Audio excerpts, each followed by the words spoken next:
Hello दोस्तों, तो आज हम जानेंगे जर्मनी की एकीकरण की क्या बाधाएं थी। देखिएगा, जो हिस्ट्री जो होता है ना, हिस्ट्री चाहे कोई भी सब्जेक्ट होते हैं उसको रटा नहीं जाता है। रटने वाली बात केवल फार्मूले पे और कुछ ईस्वी पे लागू होते हैं और कहीं नहीं। बाकी सब कंसेप्ट जानिए, क्योंकि कंसेप्ट से ही अच्छे मार्क्स आते हैं या आप अच्छा परफॉर्मेंस कर पाते हैं। तो इसमें क्वेश्चन में है जर्मनी के एकीकरण की क्या बाधाएं थी। मैं इसे पूरे अच्छे से बताऊँगा कि इस पर क्या हुआ था। तो देखिए, एकीकरण का मतलब होता है कि जर्मनी जो है एक देश का नाम है, पहले आप इसे कंफर्म कर लें। और जर्मनी में बहुत सारे ऐसे राज्य थे, करीबन 300 राज्य थे। जैसे भारत में कितने राज्य हैं? 28 28 है ना, कि 29 है शायद।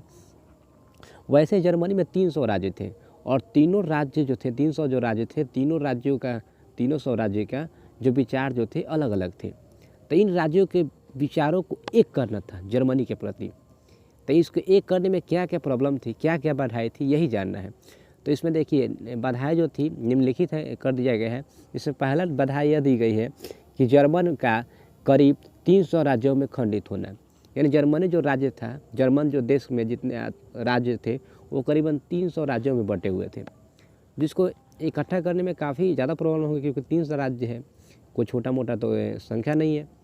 तो यानी जर्मन के करीब 300 राज्यों को खंडित होना, मतलब 300 राज्यों में टूट चुका था, इसलिए इसको जोड़ने में बहुत प्रॉब्लम थी। खंडित होना एक सबसे बड़ी बाधा थी।